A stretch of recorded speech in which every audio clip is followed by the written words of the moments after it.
살아가는 이유는 뭐냐? 우리가 너희 염려를 주께 맡겨라 했기 때문에 우리는 그 예수님의 명령을 지켜야 돼요. 그게 완성이에요. 내 부모를 공경하라. 이 공경이 완성이 하나님의 계명의 완성이 공경이에요. 도둑질하지 말아라. 이 완성이 하나님의 명령의 규례의 완성이에요. 도둑질하지 않는 것이. 우리는 그런 완성을 위해서 지금 살아가는 거죠. 예수님이 구약의 완성을 위해서 살듯이 사도들이 구약의 완성을 위해서 살듯이 선지자들이 선포했던 모든 말씀을 하나님의 말씀으로 받아들였고 받아들여서 그걸 완성시키는 자, 믿음으로 완성시키고 자의적인 순종으로 완성시키는 것이 바로 우리의 믿음이고 우리의 구원의 역사의 출발이라는 거예요. 그래서 우리는 지금 우리에게 주어지는 이 모든 말씀을 완성시키며 살아가야 돼요. 너희 염려를 주께 맡겨라. 주께 맡겨야 돼요. 하나님, 내 염려를 내 머릿속에만 가둬두는 것이 아니라 내 마음속에 두는 것이 아니라 그 염려가 풀리지 않음으로 인해서 오는 그 고통을 가지고 분노하며 절망하며 고통스러워하며 슬퍼하며 이렇게 살아가는 것이 아니라 바로 주께 맡기는 것이 바로 우리의 하나님의 말씀의 완성이다 이 말이에요. 우리 기도하는 걸 놓치면 안 됩니다. 기도는 하나님과 교제예요. 내가 아프고 힘든 내가 풀지 못하는 모든 문제들, 내가 걸어가는 모든 삶이, 내가 미래를 계획하는 나의 꿈과 나의 미래의 모든 장래의 비전들까지도 우리는 주께 맡기면서 가야 돼요. 기도하면서 가야 된다 이 말이에요. 하루에 얼마나 기도하세요? 식사기도 잠깐 고개 숙이는 거? 이거는 이제 습관이 돼버렸죠. 어느 순간에. 저도 그래요. 깜짝깜짝 놀래요. 주여 감사합니다. 진심이 아니구나. 습관적으로 고개 숙이는구나. 이럴 때가 있어요. 습관적으로. 그래서 그런 부분에도 매 순간 하나님 앞에 진심으로 감사하려고 애를 써요. 그러다 보니까 나의 근심 속에서도 감사가 나올 수 있고 나의 고통 중에도 감사가 나오고 나의 눈물 중에도 감사가 나오더라고요. 절망 중에도 소망을 갖게 되고 예수 그리스도가 진심으로 우리 속에서 인정이 되고 그것을 인정하면서 인정함의 결과가 믿음으로 고백하는 거예요. 그리고 행위로 드러나야 되죠. 믿음으로 고백했던 것이 행위로 드러나야 돼요. 우리의 모든 주권이 주께 있다. 수없이 우리는 찬양하고 노래하고 수없이 하지만은 결국은 내 인생의 삶의 주권은 내게 있더라고요. 내가 계획하고 내가 준비하고 내가 전부 다 자리 배치시키고 내가 모든 것들을 그렇게 진행하고 있으라는 거죠. 주님을 따라간다는 게 어쩌면 최고의 우리에게 숙제인 것 같아요. 우리가 죄 가운데 살아온 우리에게 주의 말씀을 완성시키며 가는다는 것이 그 계명을 지키며 가는 것이 완성이죠. 모든 걸 완성시키는 날은 우리가 하나님 앞에 서 있는 날이겠죠. 지금 우리가 그 완성을 위해서 달려가고 있는 계속 우리의 인생길을 날마다 완성시키게 가고 있으니까 그 완성의 길을 가는 동안 철저하게 주님에게 모든 걸 맡길 수 있어야 돼요. 그게 우리의 생각으로만 그래야지가 아니라 매 순간마다 주님과 교제가 있어야 되고 깊이 있게 우리의 삶의 모든 것들을 손에 놓고 하나님과 나와의 독대의 시간으로 그 기도의 시간으로 하나님의 뜻을 물으며 나의 어제까지 걸어왔던 길을 하나님의 뜻에 물으며 한번 주께 맡기고 앞으로 오늘부터 또 이 시간부터 앞으로 가야 할 이 길조차도 기도하면서 내가 어떻게 걸어가야 할지, 오늘 하루를 어떻게 살며 내일 하루를 어떻게 설계하며 살아야 할지, 이 모든 것도 또 역시 기도로 나가야 된다는 겁니다. 그래서 마태복음의 5장에서 나오는 모든 것들은 우리가 그 하나님께서 우리에게 명령하신 것들을 정말 하나의 축의 신약부터 구약까지 하나님의 사람으로서 계명과 규례를 지켜 나갈 때 삶 속에서 세세하게 분해시켜서 우리에게 조각조각 내서 우리에게 그렇게 완성시키기 쉽도록 제작해 놓은 것이 바로 마태복음 5장, 6장, 7장의 산상보훈이라는 것을. 이번 주에는 마태복음 5장 7절입니다. 긍휼히 여기는 자는 라고 기록되었습니다. 5장 7절 한번 말씀 읽어보시게요.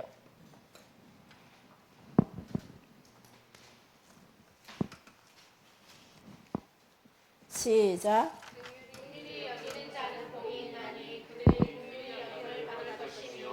네, 아멘. 긍휼히 여기는 자, 호이 엘레 에모네스라라고 말하더라고요. 이것이 무슨 뜻을 가지고 있냐면 죄 용서, 그리고 죄를 갖고 죄인이라는 말도 여기가 뜻이 담겨져 있고, 용서라는 뜻도 담겨져 있고, 고통당하는 자의 또 아니면 공피반 자, 또 동정, 이런 의미들을 다 담고 있다는 거죠.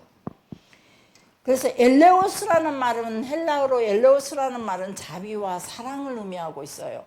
히브리어로는 헤세드라고 말하죠. 사랑, 헤세드.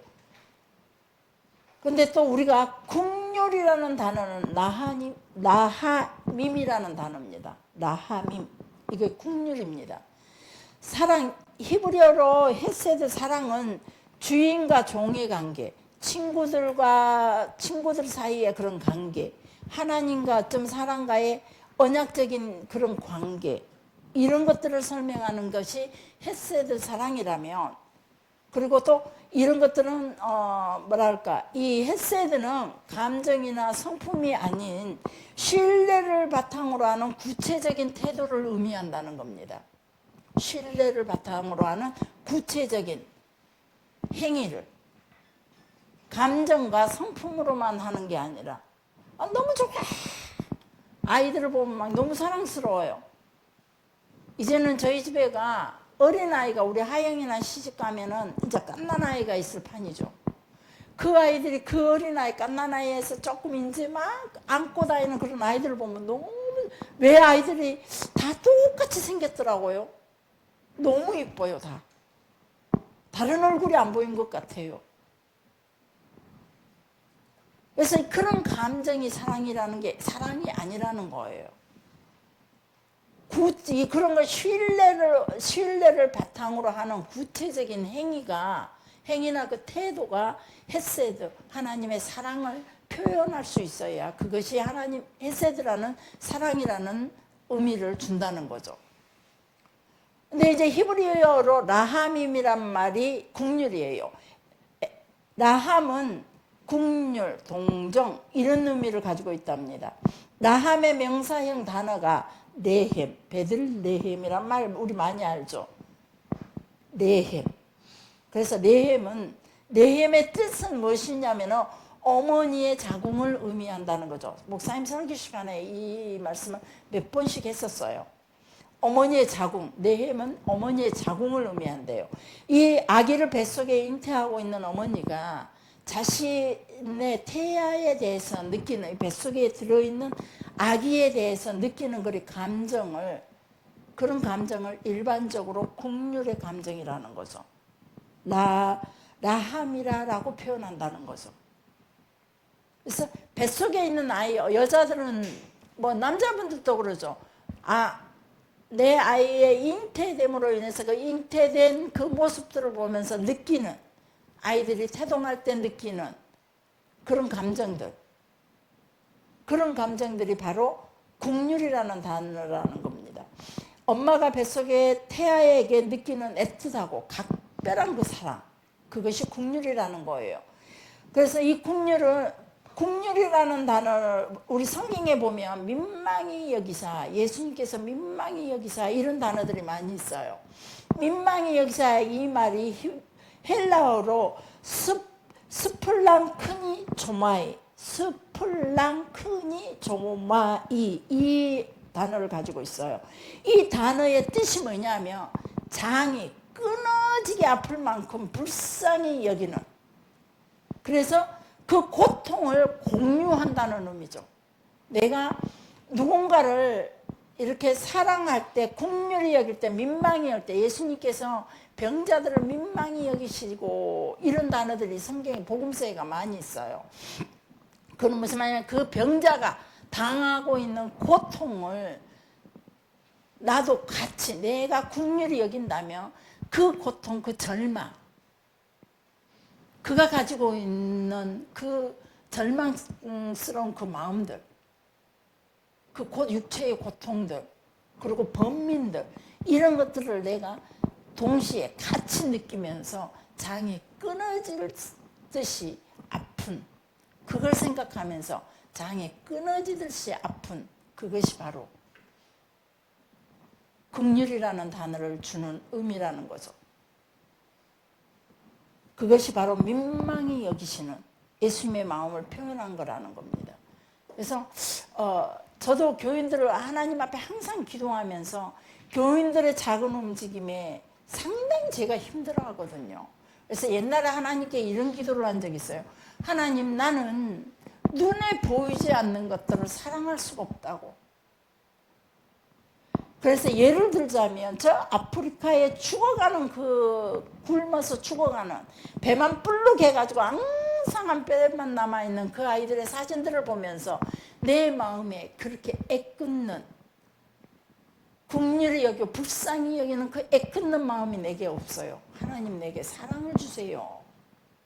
하나님의 마음을 내게 주세요. 라고 얼마나 많이 기도했는지 몰라요. 그 마음을 내게 달라고. 그런 긍휼한 마음, 보이지 않는 세계 속에. 그래서 병권사님 속을 제가 알 수가 없어요. 지금 굶고 왔는지 아픈지 절망을 가지고 있는지 여러분들에게 나는 그걸 알 수가 없다는 거죠. 그래서 그걸 위해서 기도한 뒤로, 그걸 위해서 기도했는데 어느 순간에 확 뭐가 이 안으로 들어오더니 여기가 사랑이라는 하트가 크게 그려지더니 이 속에가 사랑이라는 단어가 엄청나게 막 바글바글바글바글하니 움직이면서 그게 그렇게 고통으로 와닿았어요. 그런 뒤로 이제 교인들의 움직임 때문에 제가 많이 괴롭고 교인들의 눈초리를 보면서 많이 힘들어하고 너무 고통스러워요. 지금도 하나님께서 그런 마음 주시면 너무 감사해요. 지금 저 사람이 겪는 고통이 배신감에, 허무함에 얼마나 힘이 들었을까. 최근 들어 제가 누군가를 위해서 하는 기도예요.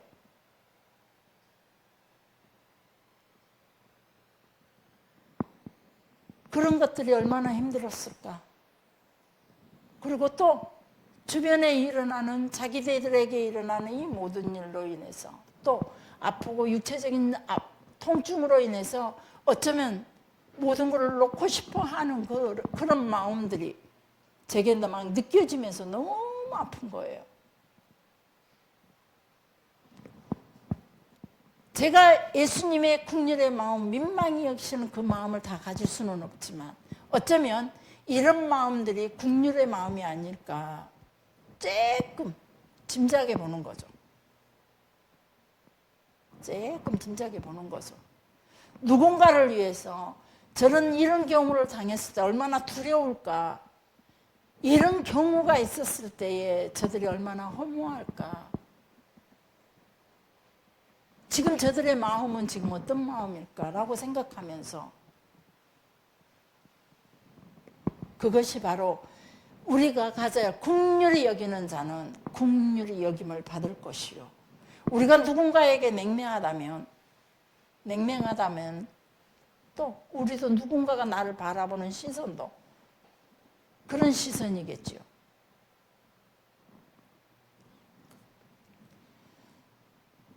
결국 하나님의 긍휼, 라함, 동정 이런 것들은 모든 것이 다 하나로 연결되어 있다는 거예요.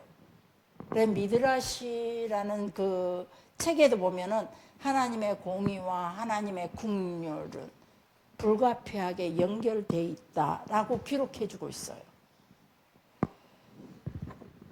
그러면서 그 성경에 그 미드라시에 보면은 만약 내가 이 세상을 긍휼 하나로만 만들었다면 이 세상은 죄악으로 가득 찼을 것이고 만일 내가 이 세상을 공의 하나로만 만들었다면 이 세상은 존재하지 못했을 것이다. 이렇게 하나님의 창조를 미드라시에서 표현한 글이 이런 글이 있더라고요. 긍휼이라는 것이 우리에게 무조건 다 막 모든 걸 다 긍휼 하나로만 우리가 다 사랑하는 세상을 다 맞출 수는 없지만 반드시 공의가 있어야 된다는 거죠. 우리가 종종 또 공의를 잃어버릴 때가 너무 많아요. 죄를 짓는 걸 보면서 잘못된 걸 보면서도 하나님의 공의를 세우지 못하고 오직 긍휼 하나만 외칠 때가 너무 많아요. 사랑이라는 단어를 가지고 공의의 손과 발을 다 잘라버리고 눈을 어둡게 만들어버린다는 거죠. 귀를 어둡게 만들어버리고. 그래서 우리는 반드시 이 긍휼도 우리에게 정말 예수님께서 가지고 있는 그 긍휼도 분명히 필요하지만 예수님께서는 공의와 긍휼을 같이 이코르 같이 다루고 계신다는 것. 그래서 이 두 가지가 합하여 이 세상을 만들어졌다라고 기록되어 있습니다. 하나님이 이 세상을 만드실 때 공의와 긍휼을 합해서 세상을 만들었다. 그래서 우리가 하나님의 계명을 완성하는 길, 바로 그것이 뭐냐, 믿음을 완성시키는 것은 우리도 긍휼과 공의로 하나님의 나라를 완성시켜 가야 된다는 거죠. 공의만 외치다 보면 정죄할 수밖에 없는 그 세상을 공의를 외쳐서 정죄하시고 긍휼로 다시 하나님께서 우리를 용서하시고 우리를 다시 살려주신다는 거죠. 이것이 십자가에 죽으신 예수님. 그래 구약 성경에 보면 계속 말씀해주고 있어요. 정죄하고 있어요.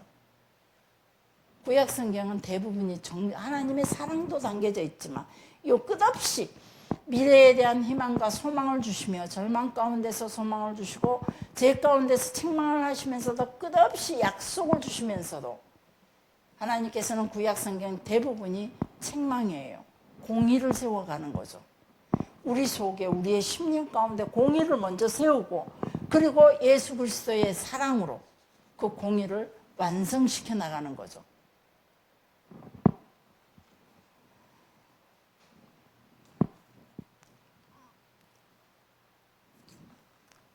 긍휼히 여기는 마음은 반드시 용서라는 단어도 연결된다는 거죠. 엄마가 그 자식의 잘못을 근본적으로 용서하는 마음을 갖고 있는 것 같은 그런 개념에서 긍휼에 근거한 용서는 우리가 어떤 숫자적인 수치로도 어떻게 함부로 말할 수 있는 것은 아닌 것 같아. 7번 용서해야 할까요? 7번은 용서해야 할까요? 70번씩 7번이라도 용서해라. 그 숫자적인 어떤 수치로 통해 우리가 긍휼의 마음을 다 표현할 수는 없지만 그래서 그 횟수와 범위가 무한할 수 있는 그 이유가 하나님이 여러분을 그렇게 무한할 수 있는 그 숫자로 횟수나 숫자로 우리를 표현할 수 없을 만큼 수없이 용서하시고 또 용서하시고 그 사랑이라는 거죠.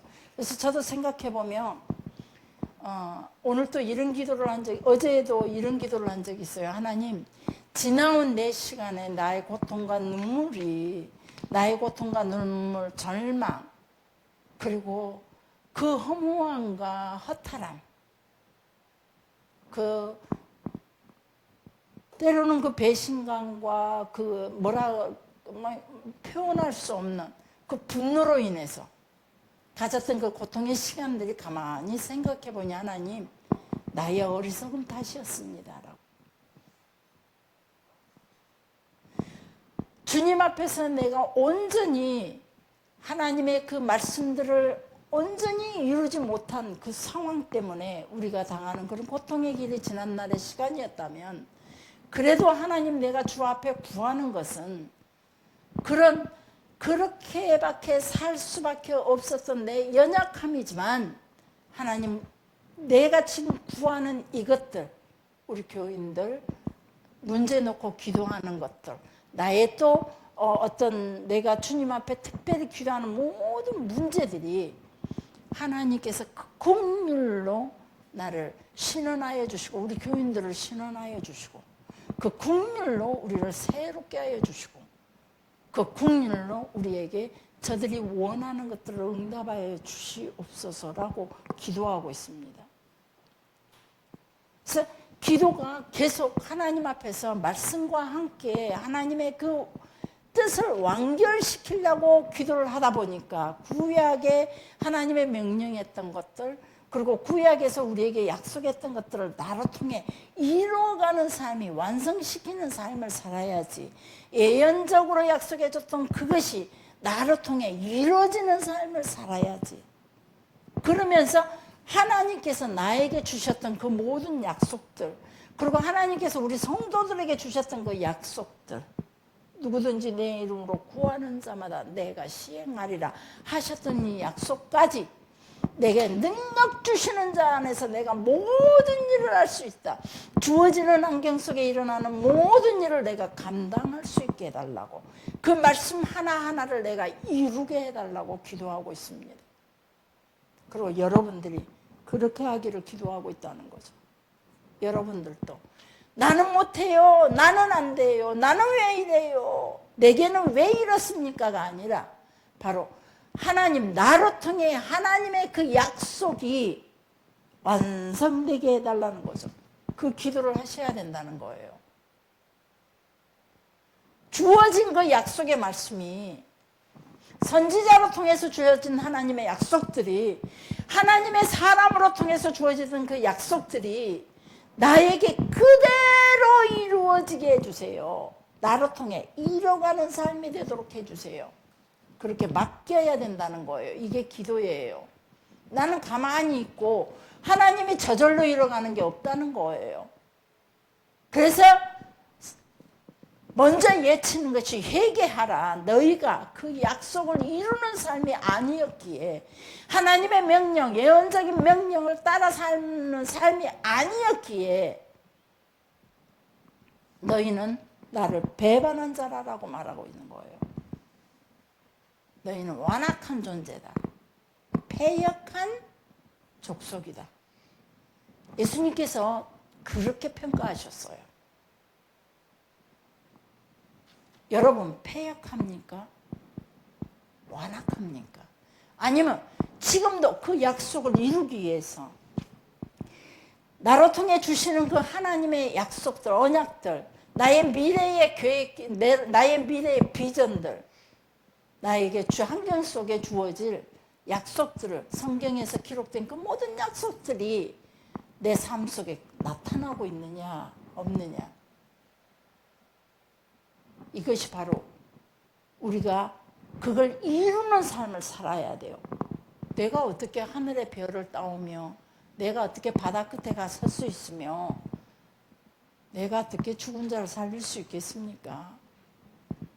그러나 나로 통해 그 일이 이루어지기를, 하나님이 나를 신원하시기를, 나의 입술에 열매가 맺히기를, 내가 축복했던 것들이 그대로 이루어지기를,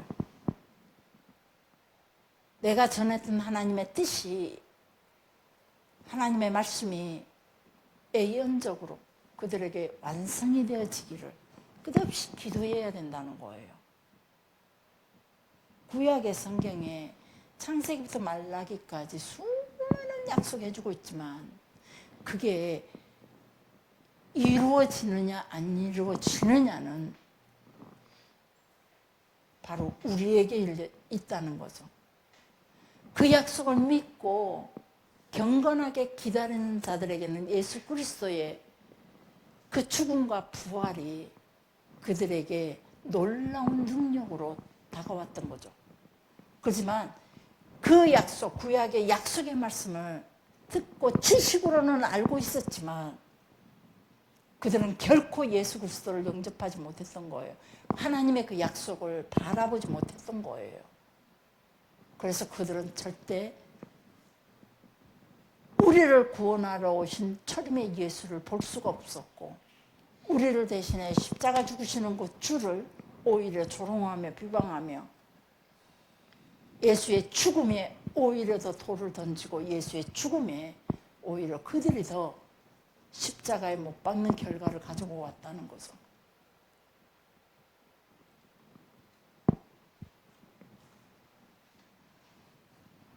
그래서 우리는 그런 우리를 하나님은 긍휼히 여기시고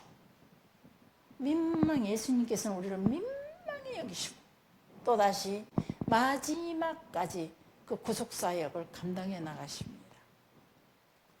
그리고 다시 당신의 사도들, 하나님의 사람들을 세워서 성령으로 그들을 무장시켜 다시 하나님의 그 약속의 자리로 우리를 불러주시는 거죠. 그 국률의 자리로 우리를 다시 부르시는 거예요. 그런 자에게는 예수님의 죽음에 대한 책임이 없다는 거죠. 그 부름에 응답하는 자. 그래서 구원이 있는 거죠. 그 부름에 응답하지 못한다면 예수님에 대한 죽음의 책임이 여전히 그에게는 남아 있습니다.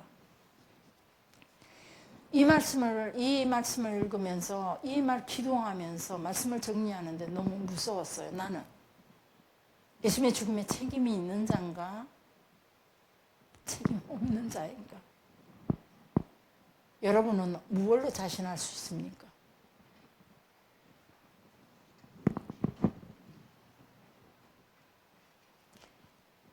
긍휼하심을 받은 성도가 긍휼을 실천할 수 있습니다. 우리는 하나님의 그 긍휼 속에 들어올 줄 알아야 합니다.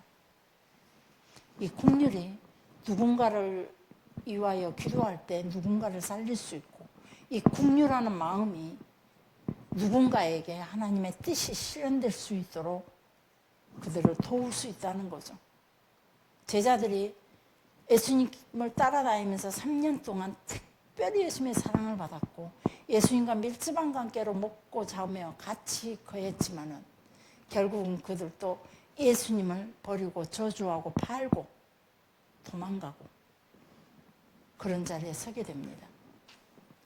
그러지만 예수님 부활하신 주님으로 인해서 그들이 다시 예수님의 그 긍휼은 그 제자들을 다시 불렀고 그 부름에 응답한 자들은 다시 누군가에게 그 긍휼을 베풀기 위하여 돌아서서 성령을 힘입어 세계 열방을 향해 하나님의 그 긍휼하심을 전하는 자가 될 수 있었다는 겁니다.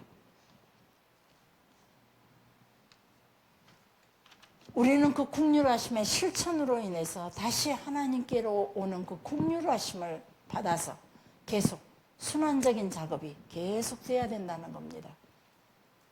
순환적으로 그 하나님의 긍휼하심의 그 축복이 우리에게 계속 드러나야 된다는 거예요. 나로 통하여 여러분으로 통하여 그래서 여러분으로 통하여 또 나에게 여러분을 통해서 또 다른 사람들에게 이게 계속 돌고 돌아야 돼요.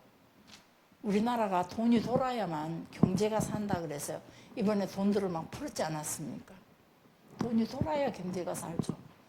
이득이 있고 없고를 떠나서 살아보니까 돈이 돌아야 되더라고요. 계속 돈만 돌면 경제가 사는 거예요. 그래서 이재명 대통령이 그 경제의 원리를 알고 돈을 일단 풀어줬잖아요. 돌리라고. 우리가 돌릴 돈이 없으니 바로 나라에서 책임을 지고 국가적으로 집단적으로 돈을 돌릴 수 있도록 했던 것처럼 우리도 집단적으로 하나님 앞에서 국류를 돌리는 작업을 해야 돼요. 우리가 하나님의 국류 안에 들어가고 다른 자들에게 그 국류를 보여주고 다른 자들 그리고 하나님의 국류를 또 구하면서 그 다른 자들 계속 이게 순환적인 국률의 은혜가 우리 속에 있기를. 그래서 국률이 여김을 받는 자는 국률이 여기는 자는 국률이 여김을 받는 거예요. 이게 순환이라는 거죠. 그 다음에 5장 8절에 보면 5장 8절을 띄워주세요.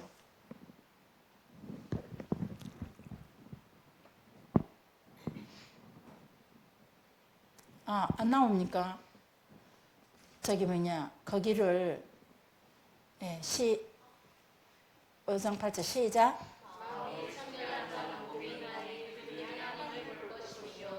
아멘. 헬라어로 카르디아가 마음이라는 뜻을 가지고 있어요. 그러면서 육체, 신체의 중심기관. 이 마음은 육체와 신체의 중심기관. 그러면서 또 동시에 감정이나 사고의 중심지.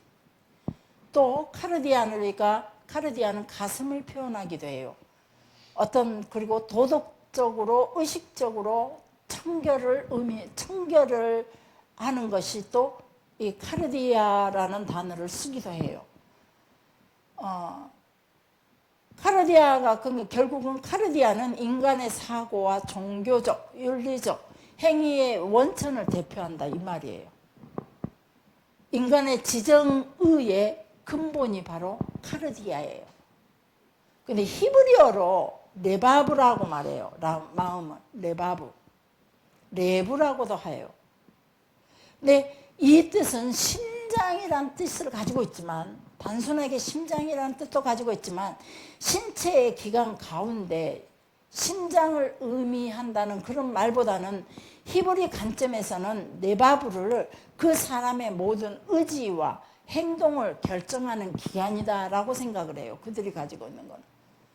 그래서 때로는 신체 기관적인 측면에서 콩팥이라는 단어로 이 레바브를 쓰기도 한대요. 그러나 결국은 그 사람의 모든 의지와 행동을 결정하는 기관이 바로 레바브라는 거죠. 그래서 히브리 사상의 그 마음, 레바브는 사람의 전인격적인 사고와 행동을 주관하는 곳이라고 그들은 인식을 하는 거죠. 그래서 마음이 청결한 자는 그 말은 무슨 말이냐? 그 사람의 전인격적인 사고와 행동을 주관하는 그곳이 깨끗한 자는 이 말이에요. 생각하는 것이 깨끗해야 되고 행동하는 것이 깨끗해야 된다 이 말이에요. 그런 사람이 하나님을 본다. 그래서 하나님의 율법 그 계명은 마음 내부에 하나님의 말씀을 새겨야 된다라고 하나님이 말씀해 주고 있어요.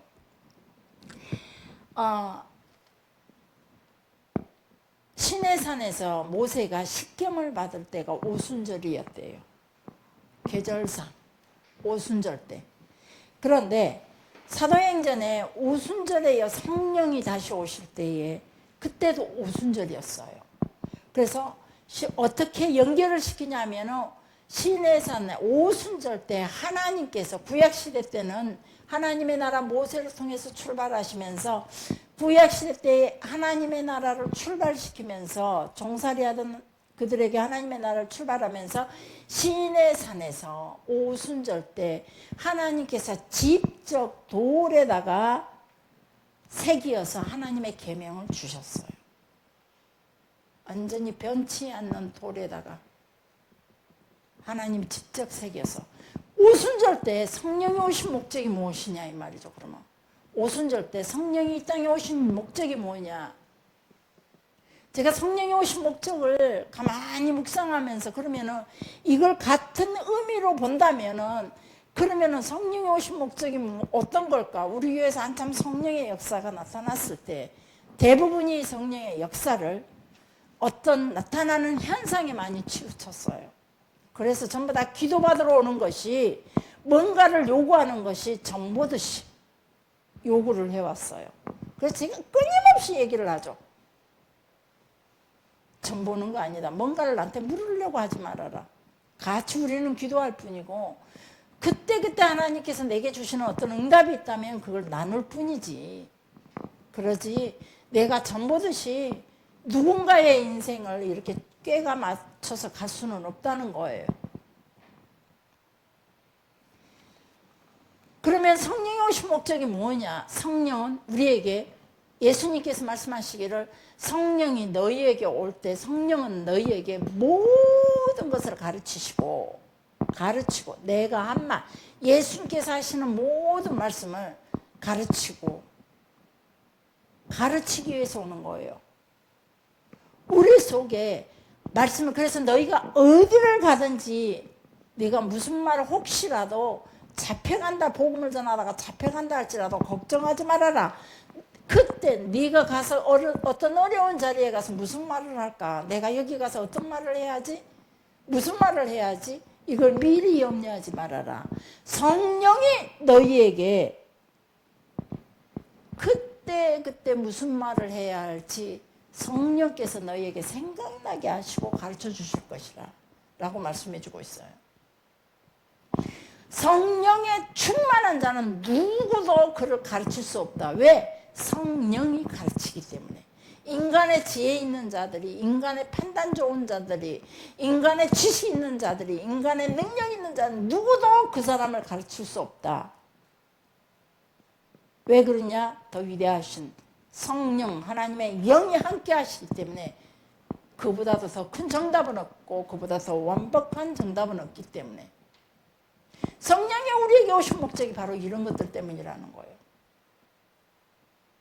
우리를 하나님의 말씀으로, 그러면서 성령이 이 땅에 오신 이유는 우리 마음판에 하나님의 말씀을 새겨 주시려고 우리의 마음에 오셨다는 거죠. 그래서 시내산 오순절 때 구약에서 시내산에서 영으로 오신 하나님, 신의 모습으로 현현하신 그 하나님은 돌비에다가 하나님의 계명을 새겨서 백성들한테 주셨지만 신약 성경에 오신 성령님은 우리의 마음판에 하나님의 말씀을 새기려고 오시다는 거죠. 그래서 하나님 말씀이 여러분 우리에게 새겨져 있다면 어떤 말씀이 새겨져 있냐? 대부분이 보면 부분적으로 새기는 것 같아요. 부분적으로 필요한 것만 새겨요. 내가 수월한 것만 새기고 내게 합당한 것만 새기고 내가 맛있는 것만 내게 새긴다 이 말이죠. 너 그러다가 까불면 죽어. 계명을 지키지 않으면 안 돼. 계명을 지키지 않으면 나가도 저주받고 들어와도 저주받을 거야. 이런 말은 절대 새기지 않죠. 그냥 나가도 하나님을 아는 사람은 나가도 복을 받고 들어가도 복을 받고 이런 것만 새긴다 이 말이에요. 우리가 우리 마음속에 새겨야 할 것이 뭐냐 이 말이죠. 바로 하나님의 말씀들을 새겨야죠. 하나님 말씀 뭔가요? 결국은 우리가 계명으로 지켜야 할 것들이고 이뤄가야 할 예언들이에요. 이것이 하나님의 말씀이에요. 내 마음에 하나님의 말씀을 새길 줄 알아야 돼요. 그 첫 번째 단계가 지식이기도 하죠. 알아야 새기니까. 그런데 알아야 새기는 걸로 우리가 끝나고 있다는 거죠. 그것을 실천하는 것으로는 걸음을 못 떼고 있어요. 베드로는 실천으로 주님이 맞다면 내가 이 파도 위를 걸어가게 해주세요. 비바람치는 이 파도를 걸어가게 해주세요. 이 실천이 우리에게 필요하다는 거죠.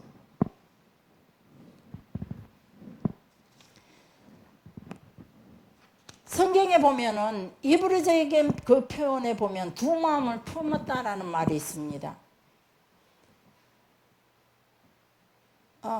율법에서는 그 계명은 하나님을 사랑하되 마음을 다해서, 율법에서 뭐라고 하냐면 하나님을 사랑하되 마음을 다하고 뜻을 다하고 힘을 다해 하나님을 사랑하라 라고 요구합니다. 전 인격적인 모든 것들을 지정, 의를 총동원시켜서 하나님을 사랑하라 라고 말씀하십니다. 단순히 마음만 가지고 사랑하는 것이 아니라 행동도 포함되어야 됩니다. 우리의 행동이 하나님을 사랑하고 있는지 사랑하지 않는지 행동에서 하나님의 사랑을 막 드러내줘야 된다는 거죠. 어쩌다가 주일날 예배 드리는 걸로 마치는 게 하나님 사랑하는 행동으로 겨우 보여주는 사람이 있는가 반면 또 날마다 주님 앞에 서서 주를 경배하고 주님의 뜻을 물으며 주님과 동행하게 매 순간마다 주님과 함께하는 자들도 있다 이 말이에요. 누가 더 하나님을 전인격적으로 사랑하는 것인지 지정을 다해서 온 마음, 온 뜻, 온 힘을 다해서 우리가 가질 수 있는 육체적인, 정신적인, 영적인 모든 힘을 동원해서 하나님을 사랑하라 그랬습니다. 내 두 마음을 품었다는 말은 무슨 말일까요? 한 곳에 집중할 수 없는 것이죠. 두 마음을 품었다는 말은 어느 한 곳에 집중할 수가 없는 거예요. 아까 여기 우리 앞에서 찬양을 하던 임세훈 집사님. 임세훈 집사님, 저도 여기만 집중하다 보니까 집중을 못해서 이름이 생각 안 난 거예요. 바로 이런 거. 제가 분명히 이 찬양은 이따가 설교 마치고 부릅시다 했는데 이거 할까요? 그러고 있어요. 왜 그러냐면 그 이전에 아마 제가 이거 하라는 소리를 그냥 오직 찬양하는 데만 집중하니라고 분명히 얘기했음에도 불구하고 그것을 뒤로 딱 넘겨버린 거예요. 저 친구가 이야기할 때 집중 못할 때가 많아요. 거기에서 실수가 많은 거야. 집중해야 돼.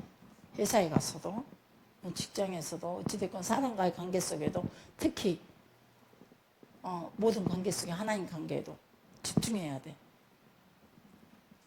그래서 집중해. 한 곳에 집중할 수 없는 마음이 나뉜다는 거, 집중할 수 없는 건 나뉜다는 거죠. 한 곳에 집중할 수 없는 마음은 나뉘는 거예요.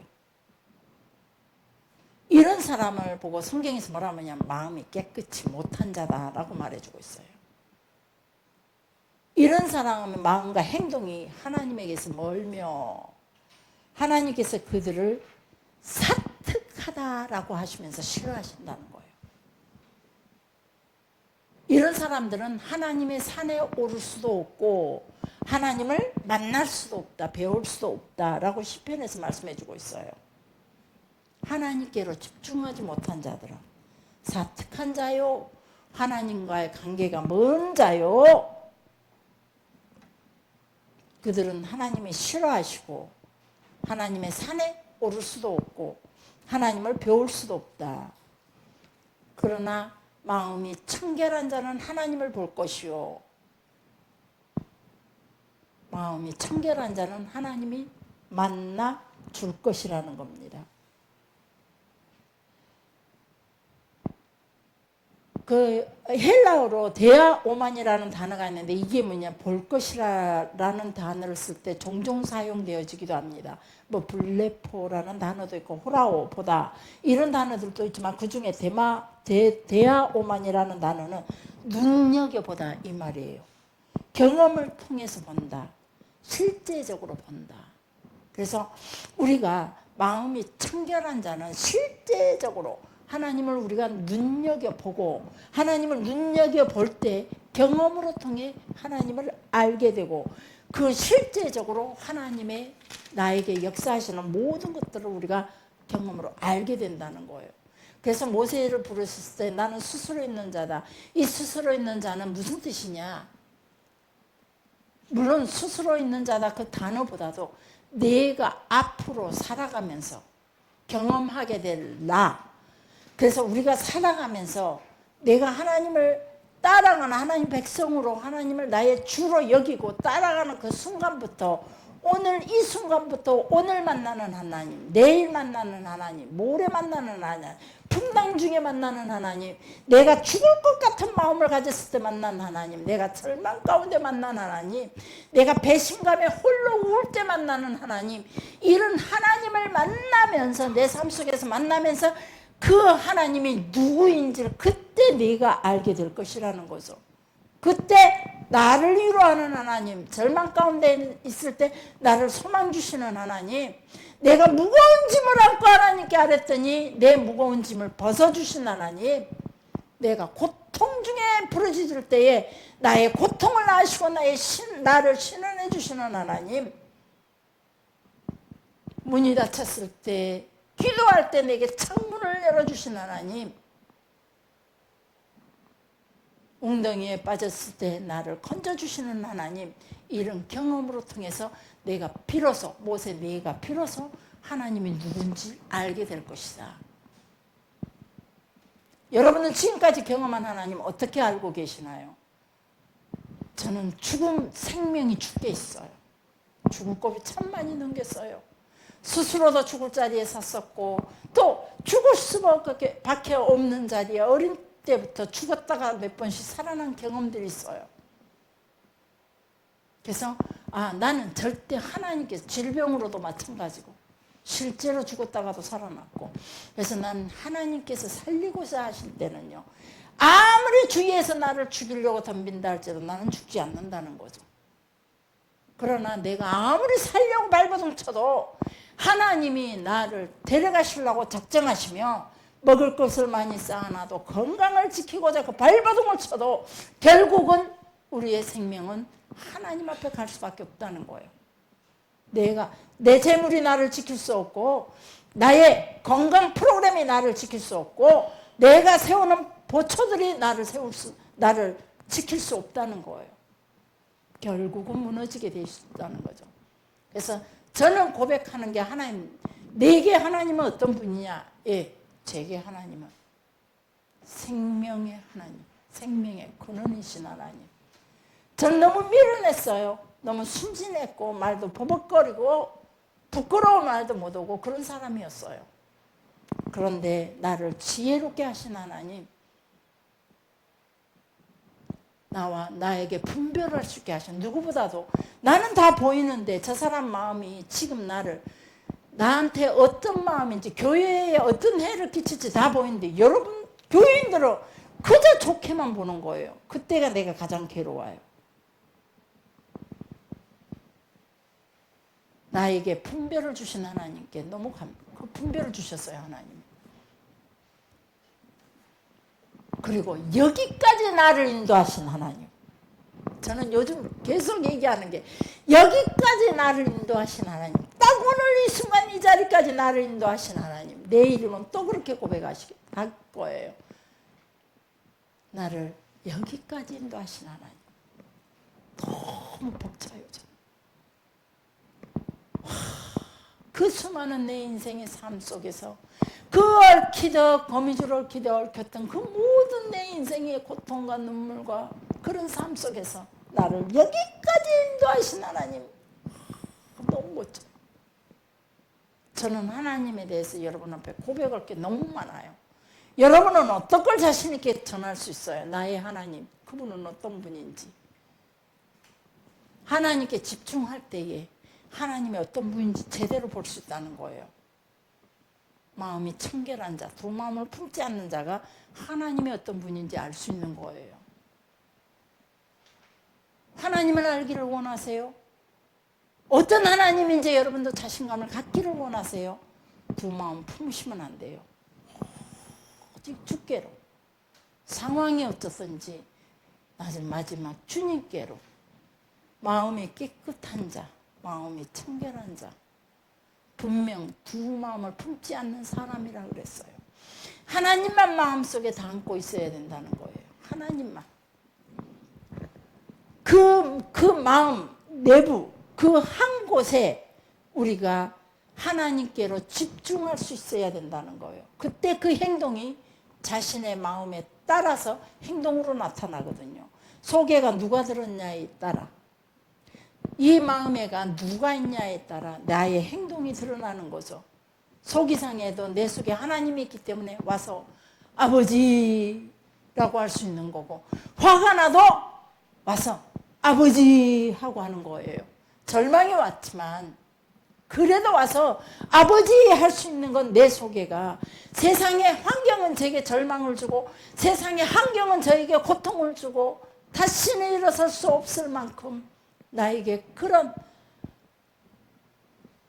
비참한 상황 가운데까지 나를 끌어간다 할지라도 내 안에 하나님이 계시기에 도로 하나님 앞에서 아버지라고 큰 마음 주게 드렸더니 여기까지 나를 인도하신 하나님. 마음이 깨끗이 못한 사람은 마음과 행동이 하나님에게서 먼 사람들이에요. 하나님은 그 마음을 사특하다가 하시면서 싫어한다고 말씀하셨어요. 하나님의 산에 오르지도 못하고 하나님을 배울 수도 없다라고 분명하게 말씀해 주고 있어요. 이 말씀을 잊지 않기를 원합니다. 민수기 12장 3절에 보면 이 사람 모세의 온유함이 모든 사람보다 승하다라고 말했어요. 이게 무슨 말이냐, 모세의 마음은 오직 하나님께로, 그 우상으로 인해서 너무 화가 나서 그 마음이 하나님께로 향해 있었기 때문이에요.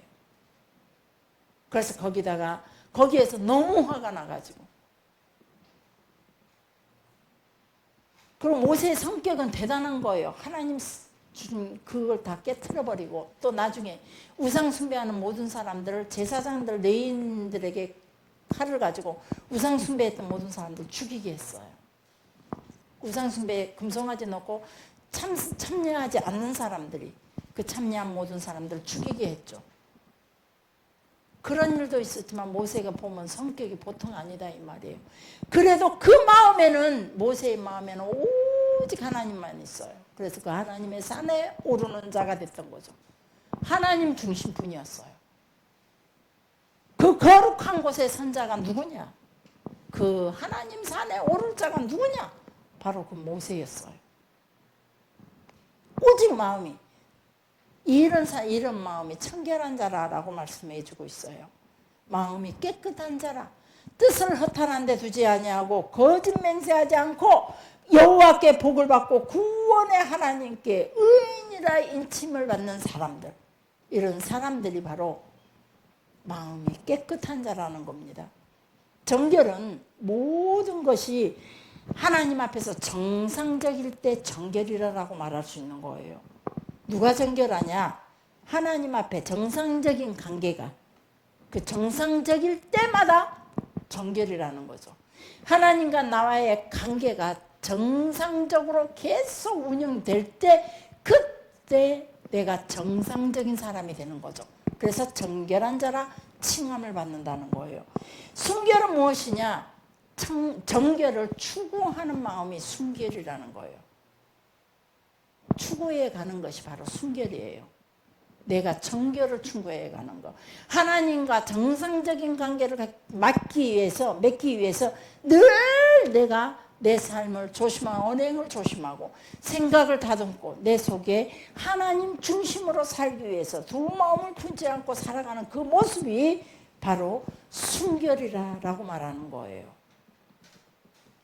깨끗이 씻고 와서 순결이 아니라, 아직 내가 뭘 몰라서 순결이 아니라, 바로 하나님과의 관계 속을 정상적으로 만들기 위해서 끊임없이 노력하는 거.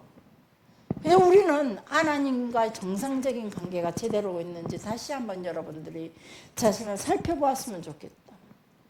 마음이 청결한 자는 하나님께 초점을 맞추는 사람이에요. 마음이 나뉘지 않고 오직 하나님만 바라보는 자가 되기를 소망합니다. 기도하겠습니다.